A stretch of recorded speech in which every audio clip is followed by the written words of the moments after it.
Renovating a condo in Toronto? Choosing the right contractor is everything. Unlike houses, condos come with a whole set of extra rules, limitations, and quirks that you need a pro to navigate. So let's break down how to choose a contractor who specializes in condo work, because trust me, not just anyone will do. First off, look for condo experience.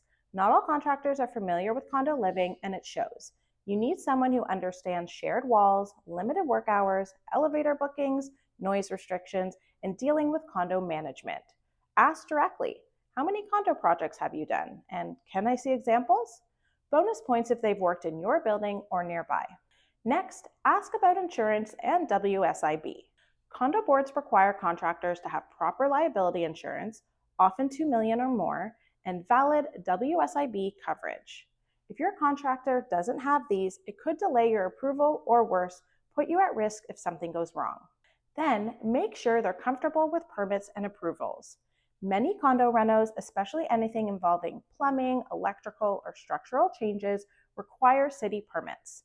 On top of that, your condo board may ask for detailed plans and materials in advance. You want a contractor who knows how to submit these quickly and correctly. Always get references and actually call them. Ask past clients if the job was completed on time, within budget, and without drama. Was the contractor respectful of the building's rules? Did they leave the hallways clean? Were there any issues with noise or complaints? Answers to all of these questions will provide you valuable information before you hire someone. Communication is key.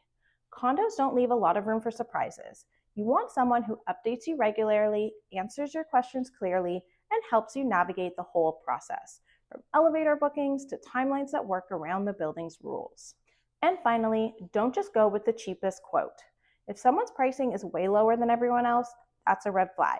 Cutting corners in a condo could mean fines, delays, or having to redo the work altogether. Choose someone who gives a detailed quote, explains what's included, and is transparent about potential extras. Choosing the right condo contractor can save you time, money, and stress. Do your homework, ask the right questions, and go with someone who truly understands condo living in Toronto.